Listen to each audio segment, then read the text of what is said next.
இன்றும் இந்த சிந்தனைகளை பற்றியது. நம்முடைய சிந்தனைகள் எப்படி நமக்கு கண் முன்னே ஒரு உண்மையாக மாறுகின்றது. நாம் நினைப்பதுதான் அழகாக நடக்கின்றது. இன்று நம்முடைய இந்த நனவானது அது நேற்று நம்முடைய கனவானது.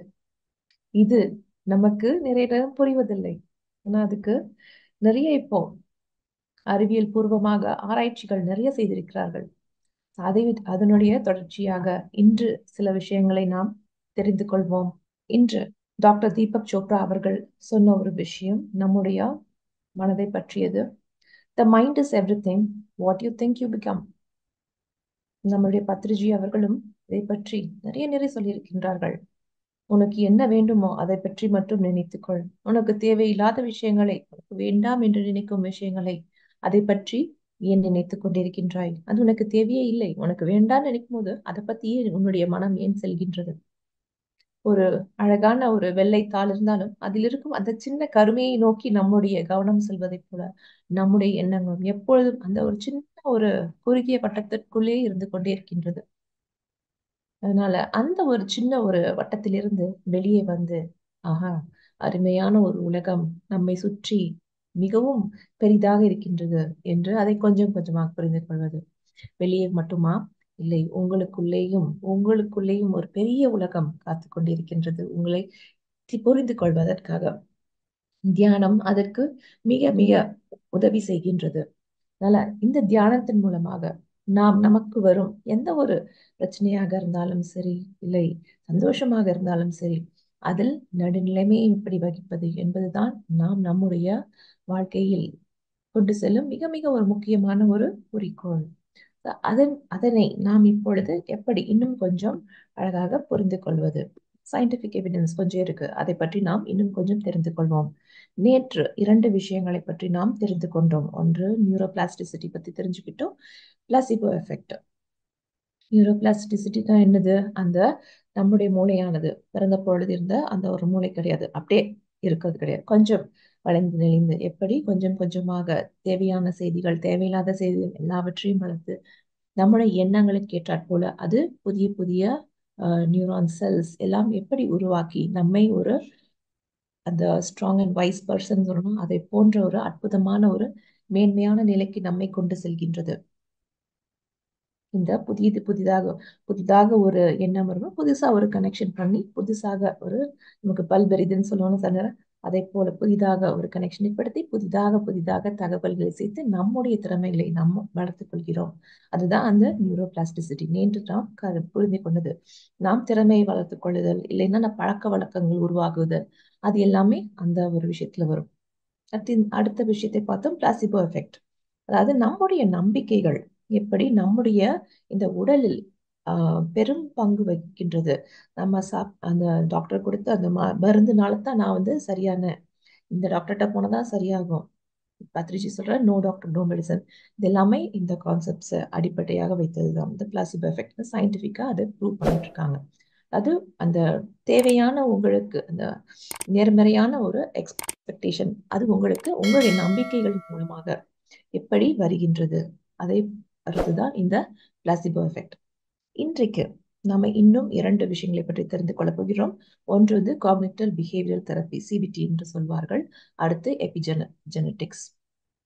இந்த சிபிடி டெக்னிக் வந்து என்னவென்றால், நம்முடைய எண்ணங்கள், நம்முடைய உணர்வுகள், நம்முடைய எண்ணங்கள், சொற்கள், அதாவது அந்த என்ன தாட் பேட்டர்ன்ஸ் இருக்குல்ல, திரும்ப திரும்ப நடக்கும் அந்த விஷயங்கள், அதற்கும் நம்முடைய உணர்வுகளுக்கும் இருக்கும் அந்த ஒற்றுமையை பற்றி, அதன் மூலமாக நாம் நம் வெளிப்பாடு, அதாவது ஆனந்தி என்கின்ற வெளிப்பாடு எப்படி இருக்கின்றது, பேசுவதாக இருக்கட்டும், நடைமுறையாக இருக்கட்டும், என்ன செய்கின்றாள் என்பதை பற்றியது.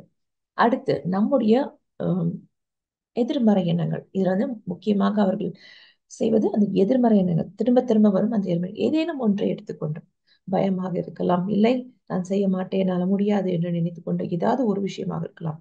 அந்த ஒரு விஷயத்தை எடுத்துக்கொண்டு அதற்கு just giving that opposing belief, அதாவது நேர்மறை எண்ணங்கள், அதுக்கு ஒன்று மற்றும் ஒரே ஒரு எதிர்மறை எண்ணத்தை எடுத்துக்கொண்டு அதற்கு அந்த நேர்மறை எண்ணம் ஒன்றை கொண்டு அதன் மூலமாக நம்மை மாற்றுவது, அதை பற்றின செய்த ஆராய்ச்சிகள். அடுத்து எபிஜெனெட்டிக்ஸ். இது என்ன? இது பார்த்தா ஜெனட்டிக்ஸ் நமக்கு தெரியும். நம்முடைய உடம்புல ஜீன்ஸ் இருக்கு, எல்லாருக்கு. இது மூலமாகத்தான் ஆனந்தி என்ற வெளிப்பாடு இருக்கின்றாள். ஆனாலும் இந்த எபிஜெனட்டிக்ஸ் என்னவென்றால், நம்மை சுற்றி நடக்கும் விஷயங்கள் நம்மை எப்படி அழகாக பாதிக்கின்றது. நல்லவதாக இருந்தாலும் சரி, நல்லா இல்லாஇருந்தாலும் சரி, எப்படி நம்மை சுற்றியுள்ள சூழ்நிலை நம்மை பாதிக்கின்றது. அதன் மூலமாக ஆனந்தியின் வெளிப்பாடு எப்படி மாறுகின்றது கொஞ்சம் கொஞ்சமாக. நான் ஒரு 20 வருஷத்துக்கு முன்னாடி இருந்த மாதிரியா இருக்கிறேன்? கண்டிப்பாக இல்லை. என்னிடம் நிறைய மாற்றங்கள் வந்துவிட்டது.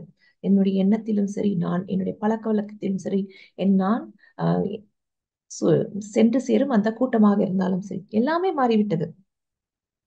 அதுவும் இந்த தியானத்திற்கு வந்த பிறகு. அதனால இந்த எபிஜெனட்டிக்ஸ் அதை பற்றிய விளக்கங்களை நமக்கு தருகின்றது. சரி, இதை பற்றி இன்னும் கொஞ்சம் நாம் புரிந்து கொள்வோம். முதல்ல இந்த சிபிடி பற்றி தெரிஞ்சு கொள்ளலாம். அது என்ன சொல்கிறதுனா, உங்களுடைய எண்ணங்கள் நீங்கள் மாற்றும் பொழுது உங்களுடைய இந்த உண்மை நிலை, தட் ட்ரூ எக்ஸ்பிரஷன், ஆனந்தி என்கின்ற வெளிப்பாடு, உண்மையான வெளிப்பாடு மாறி விடுகின்றது. இது இந்த விஷயம் என்ன, நம்முடைய எண்ணங்களை மாற்ற மாற்ற நம்முடைய வெளிப்பாடு மாறிக்கொண்டே இருக்கின்றது. ஒரு உதாரணம் எடுத்துக்கொள்ளலாம். நான் பப்ளிக் ஸ்பீக்கிங் அதையே எடுத்துக்கிறேன். அப்போ நான் நினைக்கிறேன், நான் இன்னைக்கு பேசினேன்னா எல்லாரும் என்னை பார்த்து சிரிப்பாங்க என்கின்ற ஒரு எண்ணம், தேவையில்லாத ஒரு எண்ணம், ஆனா வந்துடுச்சு. அப்ப நான் என்ன செய்வது? அப்பொழுது இது நான் எண்ணத்தை எண்ணத்தின் மூலமாக நான் ஒரு சேலஞ்ச் கொடுக்குறேன். அப்பொழுது நான் என்ன நினைக்கிறேன், நான் இது மாதிரி ஏற்கனவே ஆஹ் பேசி மற்றவர்கள் என்னை பார்த்து சிரிச்சுக்கிறார்களா?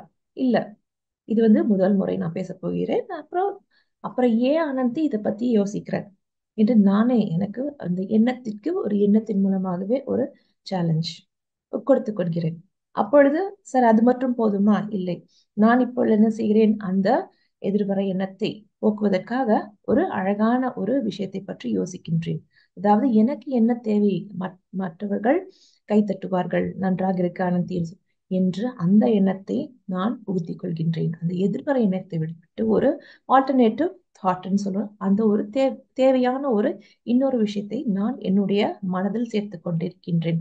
அதன் மூலமாக என்ன நடக்கும்? மக்கள் சந்தோஷமாக இருப்பார்கள், நான் சந்தோஷமாக இருப்பேன். சோ அந்த ஒரு நிலையை பற்றி நான் யோசிக்கிறேன். அந்த பிஹேவியர் சேஞ்ச்.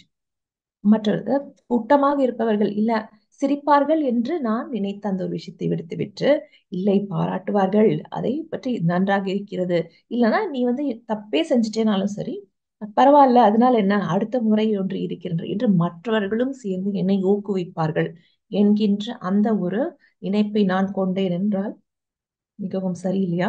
அதுதாங்க இந்த சிபிடி டெக்னிக். இதுதான் நாமும் தியானத்தில் நிறைய சொல்றோம். இது சயின்டிபிக் எவிடன்ஸ், ஒரு ஆராய்ச்சிகள் மூலமாக மக்கள் கண்டுபிடித்த ஒரு விஷயம்.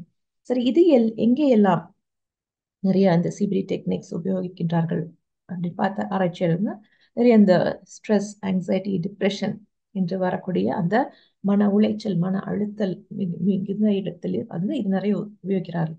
எப்பொழுது தேவையில்லாத எண்ணங்களை திரும்ப திரும்ப யோசித்துக் கொண்டே இருக்கிறார்கள் இல்லையா? அந்த எண்ணங்களுக்கு ஏதேனும் ஒன்று, நிறைய இருக்கும் காரணம் இருக்கும், ஆனால் அதுல ஒரு காரணம் அப்படியே என்னன்னு பார்த்தா அடிப்படையான ஒரு காரணம் இருக்கும். அந்த ஒரு காரணத்துக்கு ஒரு சேலஞ்சிங் தாட் கொடுத்து அதன் மூலமாக மக்களை கொஞ்சம் கொஞ்சமாக வெளியே கொண்டு வருவது. இந்த மன நிறைய நேரம் பார்த்தா பதற்றம் என்கின்ற ஒரு நிலை வரும் இல்லையா? அந்த பதற்றம் என்கின்ற ஒரு நிலை, உடம்புல பதற்றம், மனதிலும் பதற்றம். அந்த பதற்றம் என்கின்ற அந்த நிலை வரும் பொழுது அதை நாம் எப்படி கையாள்வது?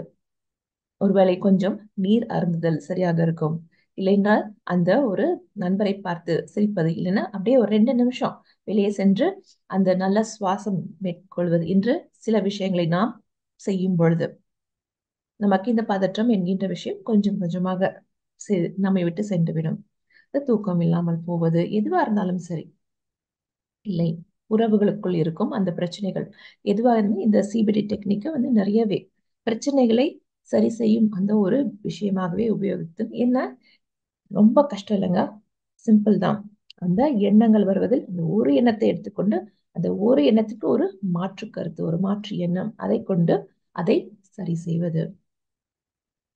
இது ரொம்பவே அழகான விஷயம். ஸோ இந்த காக்னிட்டிவ் ரீஸ்ட்ரக்சரிங், அதாவது எப்படி கொஞ்சம் கொஞ்சமாக மாற்றுவது, இதை பற்றி இன்னும் கொஞ்சம் தெரியல. முதல்ல நீங்கள் செய்ய வேண்டிய விஷயம் அந்த தேவையில்லாத எண்ணம் என்ன என்பதை நீங்கள் புரிந்து கொள்ள வேண்டும். அந்த ஆஹ், மன உளைச்சல் என்று சொல்லும்போது என்ன எண்ணத்தில் இருக்கின்றீர்கள் அதை தெரிஞ்சுக்கோங்க. உங்களுக்கு புரியவில்லைன்னா கொஞ்சம் அப்பப்போ எழுதி பார்த்துக் கொள்ளுங்கள். அந்த எழுதி வச்சுக்கிட்டீங்கன்னா உங்களுக்கு தெரியும். திரும்ப திரும்ப இந்த ஒரே விஷயத்திற்காகத்தான் நான் என்னுடைய மனசை போட்டு குழப்பியிருக்கேன். அப்போ அந்த ஒரு விஷயத்தை நீங்கள் எடுத்துக்கொள்ளலாம்.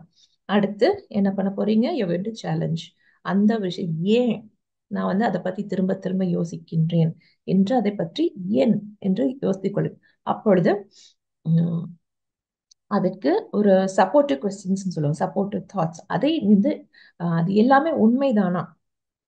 இந்த ஆஹ், எண்ணம், அந்த தேவையில்லாத எண்ணம் என்பது உண்மையா, இல்லை நீங்களாக கற்பனை செய்து உருவாக்கி கொண்டதா? இது அந்த கேள்வி நீங்க கண்டிப்பா கேட்டுக்கொள்ள வேண்டும். இதை கேட்கும் பொழுது உங்களுக்கே ஒரு புரிதல் வந்துவிடும். இது நடக்கவே இல்லை அப்படின்னும் சரி, அப்போ அதை பத்தி ஏன் யோசிக்கிறீங்க? இல்லை ஏற்கனவே நடந்துடுச்சு, ஒரு எக்ஸ்பீரியன்ஸ் வந்து அப்படின்னா அதை எப்படி நாம் மாற்றுவது?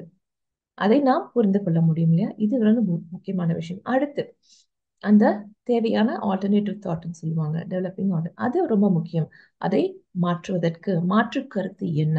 இதை நாம் கொண்டு வர வேண்டும். அந்த மாற்று கருத்து எதுவாக இருந்தாலும் சரி, அது நம்மை ஊக்குவிக்கும் ஒரு விஷயமாக பார்த்துக்கொள்ளுங்க. அடுத்து நாம திரும்ப திரும்ப இந்த மாற்று கருத்தை எப்படி நம்முடைய எப்பொழுதுதான் உங்களுக்கு தேவையில்லாத இந்த எண்ணம் வரையோ அப்பொழுது இந்த மாற்று கருத்தை கொண்டு வந்து இருந்தீர்களா, நம்மால் கொஞ்சம் கொஞ்சமாக அந்த தேவையில்லாத எண்ணத்திலிருந்து வெளியே வந்துவிடும். நான் ஆஃபீஸ்க்கு போறேன் இன்னைக்கு. அப்போ எனக்கு தோணுது, இன்னைக்கு இந்த பிரசன்டேஷன் நல்லா பண்ண முடியாது. இது எனக்கு வந்துடுச்சு, இந்த தேவையில்லாத ஒரு எண்ணம். அப்பொழுது நான் என்ன பண்ண போறேன்? எண்ணத்தின் மூலமாக I'm going to give a challenge. சரி, நீ ஏற்கனவே இந்த மாதிரி ஒரு பிரசன்டேஷன் பண்ணியிருக்கியா? நான் இல்ல, பண்ணினது இல்ல, முதல் முறை இந்த கிளையண்ட் கிட்ட. அப்ப எதுக்கு நீ ஏன் உன்னை பற்றி இப்படி நினைத்துக் கொள்கின்றாய் என்று நாம் நமக்கு கொடுத்துக்கொள்ளும் அந்த ஒரு சேலஞ்ச், ஒரு மென்டல் சேலஞ்ச். அப்புறம் அதுக்கு தேவையான அந்த ஆல்டர்னேட்டிவ் தாட் என்ன? சரி, நான் நல்லா இன்னைக்கு ப்ரிப்பேர் பண்ணியிருக்கிறேன், என்னால இந்த ஒரு கூட்டத்தை கையாள முடியும். இதை விட வித்தியாசமான அது உங்க டீம் மீட்டிங்கா இருக்கும். அதுல 30 பேர் இருந்திருப்பாங்க. அதை நீங்கள் அற்புதமாக கையாண்டிருப்பீர்கள், ரொம்ப சொல்லி. ஆனா இங்க 5 பேர் தான் இருக்காங்க. உன்னால முடியும் அனந்தி, ஏன் பண்ண முடியாதுன்னு நினைக்கிறேன் என்று நாம் நம்மை தயார்படுத்திக் கொள்வது. ஆல்டர்னேட் தாட்ஸ் என்னால முடியும். அப்படியே இல்லைனாலும் என்ன, இட்ஸ் ஓகே. மற்றவர்கள் உன்னை கீழே தள்ளுவதற்காக இல்லை.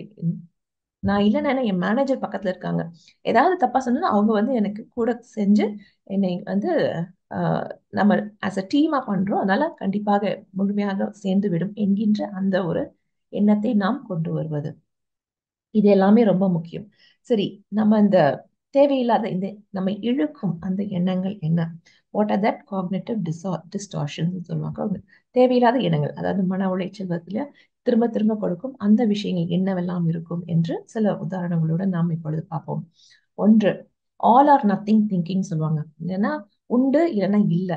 அதாவது ரெண்டுக்கும் இல்லையான நடுநிலைமையான அந்த ஒரு எண்ணம் இல்லாமல், நான் இன்னைக்கு எக்ஸாம் எழுத போறேன், இந்த எக்ஸாம்ல நான் 95% வாங்கலைன்னா நான் ஒரு ஃபெயிலியர் என்கின்ற ஒண்ணு இருக்கு, இல்லைன்னா இல்லை. நடுநிலைமை என்கின்ற அந்த நிலைமை இல்லாமல் அப்படியே வெட்டு ஒண்ணு துண்டு ரெண்டு டக்கு டக்குன்னு போட்டு உடைத்துக் கொண்டு அந்த மாதிரி ஒரு எண்ணம் இருப்பது நீங்கள் மாற்ற வேண்டிய ஒரு விஷயம். அடுத்து ஓவர் ஜெனரலைசேஷன் என்று சொல்வார்கள். அதை ஏதாவது முந்தையதாவது ஒன்று நடந்திருக்கும், அதாவது நடந்த ஏதோ ஒரு விஷயம் அது சில சூழ்நிலைகளால் நடந்திருக்கும். ஆனா அதையே காரணம் எடுத்து அப்படித்தான்ப்பா என்று ஜென்ரலா இப்படிதான் நடக்கும், எனக்கு தெரியும், நிறைய பார்த்திருக்கேன் சொல்லுவோம் இல்லையா? அது அந்த ஒரு விஷயம் நடந்ததை வைத்துக்கொண்டு அதே போலதான் எல்லாமே நடக்கும் என்கின்ற ஒரு ஜெனரலைசேஷன் சொல்லுவாங்க. அதே போல அந்த ஒரு கருத்தும் நமக்கு தேவையில்லாத ஒரு விஷயம் தான் நமக்கு.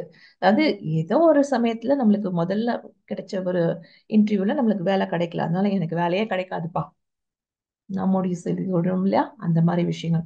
அடுத்து மூன்றாவது விஷயம் மென்டல் ஃபில்டர்னு சொல்லுவோம். அதாவது நிறைய விஷயத்துல நமக்கு தேவையோ இல்லை தேவையில்லாத அந்த ஒரு விஷயத்தை மட்டும் நாம் பிடித்து வைத்துக் கொள்வது. நம்மளே ஃபில்டர் செஞ்சுக்கிறோம். ஃபில்டர் செஞ்சு தேவையான விஷயங்கள், நடந்த அந்த எதிர்மறை விஷயத்தை மட்டும் நினைவில் கொண்டு நடந்த மற்ற விஷயங்களை மறந்து விடுவதில் வேண்டாம், இல்லை இதுதான் எனக்கு வேணும் என்று தேவையில்லாத விஷயத்தை கையில் கொடுத்து வருவது. பிரசன்டேஷனே வச்சுக்கோங்களேன், நடந்த அந்த இந்த கசப்பான விஷயத்தை நினைத்து கொண்டு அந்த மற்றவர்கள் சொன்ன நீங்கள் செய்த மற்ற விஷயங்கள், அதாவது ஒரு சிலர் நீங்க தப்பு செஞ்சிருக்கீங்க, இருந்தாலும் நீங்க செஞ்ச நல்ல விஷயங்கள் என்று நாளைந்து சொல்லும் பொழுது அந்த கெட்டதை மட்டும் பிடித்துக் கொள்வது என்பது இதுதாங்க. அந்த அதை நாம் கொஞ்சம் புரிந்து கொள்ள வேண்டும். அடுத்து அந்த டிஸ்குவாலிஃபைங் த பாசிட்டிவ் சொல்லுவாங்க. அது என்னவென்றால், நடந்த நல்ல விஷயத்தை இல்ல அது கிடையாது, நான் செஞ்சதுதான் தப்பு, செய்த சரியான விஷயங்கள் எதுவுமே கிடையாது என்று நாம் நம்மை சாடிக்கொள்வது. அதாவது நம்மளுடைய அச்சீவ்மெண்ட்ஸ் என்று இதுவும் இருக்கும் இல்லையா, அதையெல்லாம் இல்ல நான் சின்ன வயசுல பண்ணேன் ஆனா இப்ப என்னால முடியல, அதை போன்ற எண்ணங்கள். அப்படியே ஏதாவது நல்ல விஷயம் நடந்து விட்டா கூட அது லக்குனால நடந்துச்சு ஏதோ ஒண்ணு என்று நாம் நம்மையே குறை சொல்லிக் கொள்வது. இல்லை, அதெல்லாம் நமக்கு தேவையில்லாத விஷயங்கள். தேவையான விஷயங்கள் நிறைய இருக்குது. அடுத்து ஜம்பிங் டு கன்க்ளூஷன்ஸ். நடக்க ஆரம்பிக்கும் முன்னாடியே இதுதான் நடக்கும் என்று அந்த விளைவை இப்படித்தான் இருக்க போகிறது என்கின்ற அந்த நினைப்போடு நாம் ஆரம்பிச்சோம், கண்டிப்பாக நம்முடைய பாதை அதை நோக்கித்தான் செல்லும். அதை நாம் கொஞ்சம் சரி வேண்டாம், தேவையில்லாத நினைவுகளை விளைவுகளை நாம் எடுத்துக்கொள்ள வேண்டாம், தேவையானது மட்டும் வைத்துக் கொள்ளலாம். அடுத்து மேக்னிஃபிகேஷன் அண்ட் மினிமல். தேவையில்லாத விஷயத்தை ஊதி பெரிதுபடுத்துவது, தேவையான விஷயத்தை சின்னதாக்கி மாற்றிக்கொள்வது, அது நமக்கு தேவையில்லாத விஷயம். நமக்கு வரும் அந்த நல்ல ஒரு பாசிட்டிவ் ஃபீட்பேக் அதை நாம் அழகாக எடுத்துக்கொள்வது. அதை சும்மா சும்மா சொல்றாங்க நிறைய நேரம் நினைப்போம்ல, இல்ல கண்டிப்பா இல்ல, அவங்க ஒண்ணு சும்மா சொல்லல, சும்மா சொன்னாங்க என்றாலும் கூட அதை நீங்கள் எடுத்துக்கொள்ளலாமே, அதை நாம் புரிந்து கொள்வது. அடுத்து அந்த இமோஷனல் ரீசனிங். நிறைய நேரம் உங்களுக்கு தேவையில்லாம இந்த உணர்வுகளை வைத்து அப்படியே திரும்ப திரும்ப மன உளைச்சலை கொண்டு வருவீர்கள். அதாவது அந்த பதற்றம் என்ற நிலை இருக்கு இல்லையா, அது அந்த பதற்றம் என்கின்ற நிலையை மாற்றுவதற்கு, ஏதாவது ஒரு வேலைக்கு போயிருக்கீங்க, ஜாப் இன்டர்வியூ, அப்பொழுது முதலியே பதற்றினால இல்ல எனக்கு முடியாது, எனக்கு ரொம்ப பயமா இருக்குது, அப்படி இப்படின்னு நிறைய காரணம் சொல்லி நீங்க அந்த ஜாப் இன்டர்வியூ போவதையே நீங்க தடுத்து விடலாம். அந்த மாதிரி ஒரு விஷயத்தை நீங்கள் விடுவது. அப்புறமா நான் இப்படித்தான் என்கின்ற, இப்படித்தான் செய்ய வேண்டும், அப்படித்தான் இருக்க வேண்டும் என்று நீங்கள் உங்களுக்கு ஏற்றுக்கொள்ளும் அந்த கட்டளைகள், அந்த வார்த்தைகளை மாற்றுவது. நான் இப்படிதான் இருக்கணும், இப்படிதான் செய்யணும், இல்ல பரவாயில்ல, ஒவ்வொரு நிலையிலும் ஒவ்வொரு விஷயத்திலும், அதாவது உங்கள் எண்ணங்கள் மூலமாக நீங்கள் உங்களை மாற்றிக்கொள்ள தயாராக இருக்கணும். இப்படித்தான் இருக்கணும், இப்படி இல்லைன்னா நான் ஒரு ஃபெயிலியர், இல்ல கண்டிப்பாக கிடையாது. இது எல்லாமே தான் இந்த சிபிடி டெக்னிக் மூலமாக சரி செய்து கொள்ளும் விஷயங்கள். நம்மை இந்த எதிர்மறை எண்ணங்களை கொண்டு, அதாவது நீ என்னவாக மாற நினைக்கின்றாயோ அதுவாகவே நீ மாறிவிடுகின்றாய் என்பதை வலியுறுத்தும் இந்த விஷயம். அடுத்தது எபிஜெனடிக்ஸ். அது என்ன என்று பார்த்தோம் என்றால், நம்மளுடைய ஜீன்ஸ் இருக்கு, நான் ஆனந்தி இப்படி இருப்பா, கை இப்படி இருக்கும், கால் இப்படி இருக்கும், பேச்சு இப்படி இருக்கும், அவருடைய எண்ணங்கள் இப்படி இருக்கும் இருக்கு. இருந்தாலும் நம்மை சுற்றி நடக்கும் விஷயங்கள் மூலமாக நாம் எப்படி 20 வருடத்துக்கு முன்பு இருந்த ஆனந்தியாக இல்லையோ, அதுதாங்க இந்த எபிஜெனடிக்ஸ். சயின்டிபிக் ரிசர்ச் மூலமாக அவர்கள் சொல்லும் விஷயங்கள். நம்முடைய வெளிப்பாடுகள் நம்மை சுற்றி இருக்கும் சூழ்நிலைகள் மூலமாக மாறிக்கொண்டே இருக்கின்றது. அதை நமக்கு தேவையான ஒரு அழகான ஒரு விஷயமாக மாற்றிக்கொள்வது என்பது எப்படி? நிறைய நேரம் பார்த்தோம்னா இந்த உணவு இந்த உணவு பழக்க வழக்கம் இது நிறைய மாறுகிறது. நான் சைவமாக மாறிவிட்டேன். இப்படி தியானத்துக்கு வந்த பிறகு, அதற்கு முன் நிறைய சாப்பிட்டிருக்கேன், ஆனா இப்பொழுது அதன் பக்கமும் போவது கிடையாது, அதை சமைப்பதும் கிடையாது, அதை பற்றி சாப்பிடுவதால் வரும் தீமைகளை பற்றியும் நான் சொல்லிக் கொண்டிருக்கின்றேன். எப்படி நான் என்னை மாற்றிவிட்டேன். நம்முடைய உணவு பழக்கம் இது மாற்ற முடியும். நம்முடைய உணவு பழக்கம் மூலமாக பிரச்சனைகள், சாப்பிட சாப்பாடு செமிக்கலனா அது எப்படி செமிக்காம போகும், உங்களுக்கு அது ஒத்துக்கொள்ளாத ஒரு உணவு. உங்களுக்கு எது ஒத்துக்கொள்ள என்று நீங்கள் உங்களை பற்றி புரிந்து கொள்வது. அது ரொம்ப முக்கியமான ஒரு விஷயம். அடுத்து நமக்கு இந்த பதற்றம் என்கின்ற ஒரு நிலை வரும்போது நிறைய நேரம் நெஞ்சு வலி, அந்த பதற்றம் நிறைய இருக்கும் பொழுது தேவையில்லாத விஷயங்களை பத்தி கவலைப்பட்டு கொண்டே இருப்பது, இந்த சுற்றி இருக்கும் அந்த சூழ்நிலைகள் அதை உருவாக்கி கொண்டே இருப்பது. அதை எப்படி நம்ம மாற்ற முடியும்? அந்த தேவையான விஷயத்துக்கு கேட்டா கூட நம்மையும் நம்ம மாற்றிக்கொள்ள முடியும். இந்த குழந்தை வளர்ப்பு, முக்கியமாக இந்த பாலூட்டும் குழந்தைகளுக்கு இருக்காங்க அந்த தாய்மார்கள், அவர்கள் செய்யும் அந்த சின்ன குழந்தையா இருந்தாலும் சரி, அந்த உணவுகள் சில நேரம் குழந்தை அழுதுட்டே இருக்கும். எப்படி அது உண்ட உணவு செமிக்கவில்லை என்றால், ஒருவேளை அந்த தாயானவள் சுற்றியுள்ள சூழ்நிலை மூலமாக ஏதேனும் ஒரு மன பிரச்சனையில இருந்திருக்கலாம். அது மூலமாக வந்த வெளிப்பாடு மூலமா வந்த இந்த குழந்தைக்கு வயிற்று வழியாக அது சேர்ந்திருக்கலாம். நமக்கு புரிவதில்லை நிறைய நேரம். அதனால சந்தோஷம் என்பது நம்மை சுற்றி இருக்கும் அந்த சூழ்நிலையை நாம உருவாக்கி கொள்ள முடியும். நமக்கு தேவையானதை எடுத்துப்போமே. தேவையில்லாத விஷயங்களை நாம் விட்டு விடுவது நல்லதுதான். இந்த இரட்டையர்கள் இருக்கிறார்கள் இல்லையா? ஒரு சில நேரம் அந்த இரட்டையர்கள் பிரிந்து விட்டார்கள். அவர்களுடைய அவர்களுடைய பேசிக் குவாலிட்டிஸ் அப்படிங்கிறது அந்த உண்ணு முழக்கம், ஒருவேளை 2 பேருக்குமே இடது கையை உபயோகிக்கும் பழக்கம் இருக்கலாம். பிறந்த உடனே பிரிந்தா கூட விஷயங்கள் மாறி இருக்கலாம். ஆனால் அவர்கள் ஆஹ் ஒரே மாதிரி இருந்தாலும் கூட அவர்கள் சொல்லும் சொல்லானது, செய்யும் செயலானது மாறுவதற்கு நிறைய வாய்ப்புகள் இருக்கு இல்லையா? அவர்கள் வளரும் சூழ்நிலையை பொறுத்து அதுவே மாதிரிதாங்க நாமும் நம்முடைய அந்த உள்ளே இருக்கும் அந்த ஒரு அழகான ஆனந்தியானவள் வெளியே இருக்கும் அந்த சூழ்நிலைகள் மூலமாக எப்படி அழகாக மாறிக்கொண்டே இருக்கின்றாள், எப்படி வளர்ந்து கொண்டே இருக்கிறாள். இதை இந்த எபிஜெனடிக்ஸ் சொல்கின்றது. எப்படி வருகிறது? நம்முடைய எண்ணங்கள் எப்படி நம்மை மாற்றுகின்றது, அதற்கு இருக்கும் வலிமை எப்படி, இது நாம் புரிந்து கொள்ள வேண்டிய ஒரு விஷயம். நம்முடைய எண்ணங்கள், நம்முடைய சூழ்நிலைகள் எப்படி நம்முடைய இந்த உண்மையை நமக்கு கொண்டு சேர்த்து கொண்டே இருக்கின்றது. ஸோ முதலில் நாம் அகற்ற வேண்டிய ஒரு விஷயம் இந்த பதற்றம், இந்த ஸ்ட்ரெஸ். இது நிறைய நேரம் தேவையில்லாத அந்த ஒரு விஷயத்திற்கு நெஞ்சு வலியோ இல்லை நமக்கு டயபெட்டிஸோ இல்லை வேற எதனா பிரச்சனை, தைராய்டோ ஏதேனும் ஒன்று நிறைய பார்த்தா இந்த பதற்றம் என்கின்ற ஒரு விஷயமே நமக்கு கொண்டு இருக்கிறது. அதனால இந்த நம்ம இந்த பதற்றம் என்கின்ற விஷயத்தை அகற்ற வேண்டும் என்றால் என்ன செய்ய வேண்டும்? தியானம் செய்ய வேண்டும். அது மிக மிக முக்கியமான ஒரு விஷயம். நாம் செய்யும் எல்லா விஷயத்திலும் அந்த மைண்ட்ஃபுல்லாக இருப்பது, கவனத்துடன் இருப்பது என்பது ரொம்ப ரொம்ப முக்கியமான விஷயம். இந்த எதிர்மறை எண்ணங்களை நம்மை விட்டு எப்பொழுதும் விலக்கி வைத்துக் கொண்டே இருக்க வேண்டும். அது ஒரு கான்ஸ்டன்ட் எஃபர்ட் தான். முதல்ல கொஞ்ச நாளைக்கு அதை நாம் கண்டிப்பாக செய்ய வேண்டும், செய்து கொண்டே இருக்க வேண்டும். இந்த எபிஜெனடிக்ஸ் இன்னும் எப்படி உதவி செய்கிறதா? நாம் படிப்பதற்கு, நாம் அந்த பழையதை மெமரியாக நம்முள் தேக்கி வைப்பதற்கு, இந்த நியூரோபிளாஸ்டிசிட்டி பத்தி நம்ம தெரிஞ்சுக்கிட்டோம்ல, அது நம்முடைய வெளியே இருந்து வரும் காரணங்கள் எப்படி நம்மை அழகாக உருவாக்கி கொண்டே சேர்க்கின்றது. இதை நாம் புரிந்து கொள்ள வேண்டும். அடுத்து இந்த பிளாசிபோ எஃபெக்ட் பத்தி நம்ம தெரிஞ்சுட்டோம். அந்த பிளாசிபோ எஃபெக்ட்டுக்கும் இந்த வெளியே வரும் சூழ்நிலை, இந்த எபிஜெனடிக்ஸ் என்கின்ற விஷயம், இந்த 4 வார்த்தைகளை இப்பொழுது நம்ம இந்த தியானத்தின் மூலமா நிறைய கேட்டுக்கிட்டோம். ஸோ இதை பற்றின விளக்கங்கள் தான் இது. எப்படி இது எல்லாம் நமக்கு நம்முடைய வாழ்க்கையில் பெரும் பங்கு வகிக்கின்றது, நம்முடைய வாழ்க்கையில் இந்த எண்ணங்களுக்கு இருக்கும் அந்த மிக மிக முக்கியமான ஒரு பங்கு, இதை பற்றி தான் நாம் இப்போ தெரிஞ்சுக்கிட்டு இருக்கோம். ஸோ நம்முடைய இந்த அன்றாட வாழ்க்கையில நாம இப்ப இந்த எபிஜெனடிக்ஸ் என்கின்ற விஷயத்தின் மூலமா நம்முடைய அன்றாட வாழ்க்கையில எப்படி மாற்றங்களை கொண்டு வர முடியும்? முதல்ல நம்முடைய உணவு பழக்க வழக்கத்தை நாம் சரி செய்ய முடியும்.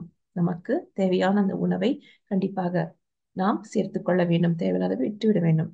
நமக்கு தேவையில்லாத அந்த பதற்றத்தை எப்படி வருகிறது? ஓகே, தி கூல் என்று அந்த ஒரு வார்த்தை எது வச்சுக்கோங்க. உங்களுக்கு பதற்றம் என்னன்னா அதுக்கு தேவையான அந்த சமயத்துல உங்களுக்கு சொல்லிக்கொள்ளும் ஒரு வார்த்தைகள், அதை நீங்கள் புரிந்து கொள்வது. எப்படி தியானம் செய்வது, அந்த மூச்சு பயிற்சி, அதாவது வெளியே தோட்டத்தில் உட்கார்ந்து நன்றாக மூச்சை விடுத்து விடுவது, அந்த தோட்டத்திற்கு செல்வது, இல்லைன்னா உங்களுக்கு தேவையான பிடித்தமான இடங்களுக்கு செல்வது என்று வைத்துக் கொள்வது. அடுத்து உங்களுக்கு என்று ஒரு காலை முதல் இரவு வரை எப்படி நீங்க ஃபுல் டைம் ஆக்டிவா இருக்கணும், இது ரொம்ப முக்கியமான விஷயம். அதனால காலை முதல் இரவு வரை உங்களுக்கு என்று தேவையான விஷயங்களை அடுக்கி வைத்துக் கொண்டே இருப்பது. பரவாயில்லை, வீட்டுல இருந்தா அப்படியே காலையில இரவு வரைக்கும் தேவையான விஷயத்தை அடுக்கடுக்காக அடுக்கி வைத்துக் கொண்டே இருங்கள். தூக்கம், தியானம் அழகாக தரும். தியானம் சொல்லும், அனந்தி இன்னும் கொஞ்ச நேரம் தூங்க, சரி பரவாயில்ல, அதுக்காக உங்களை சாடிக்கொள்ளாதீர்கள். சில நேரம் நமக்கு தூக்கம் 4 மணி நேரம் கூட போதுமானதாகும். அப்பொழுது உங்களை சாடிக்கணும். இல்ல என்னென்ன கம்மியா தான் தூங்கிக்கேன், டாக்டர்ஸ் எல்லாம் சொல்றாங்க. இல்ல, உங்களுடைய உடம்புக்கு போதும் என்றால் அதுவே சிறந்தது. நீங்க வேற யார்ட்டும் கேட்கணும் தேவையே இல்லை. அதனால அடுத்து உங்களுடைய மனதும் உங்களுடைய அந்த வெளிப்பாடும், அந்த மனதான எண்ணங்களானது எப்பொழுதும் அந்த எதிர்மறை எண்ணங்களை விட்டுவிட்டு அந்த தேவையான எண்ணத்தை மட்டும் வைத்துக் கொள்ளுதல்.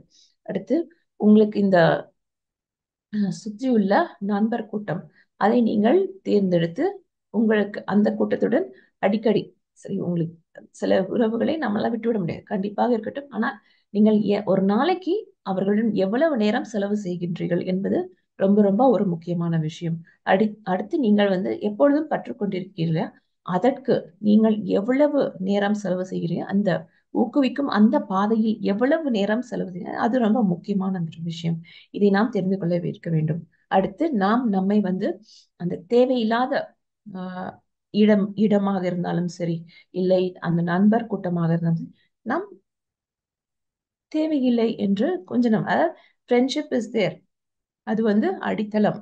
ஆனால் அதற்கு ஒரு சில நேரம் அந்த இடைவெளி கொடுப்பது என்பது அழகுதான் இல்லையா? ஒரு வார்த்தைக்கும் இன்னொரு வார்த்தைக்கும் இடையில் அந்த இடைவெளி மிக அழகு. அதே போல தாங்க சில நேரம் சில தேவையில்லாத நட்பு நம்மை தேவையில்லாமல் பாதிக்கிறது என்று வைத்துக்கொள்ளலாம். அதற்கு அவர்களுக்கும் ஒரு வளர்ச்சி தேவை. அந்த ஒரு வளர்ச்சி அவர்களுக்கு கிட்டும் வரை நாம் கொஞ்ச நேரம் அந்த ஒரு பேலன்ஸ் மெயின்டைன் பண்ணிக்கிறது ரொம்பவே நல்லது.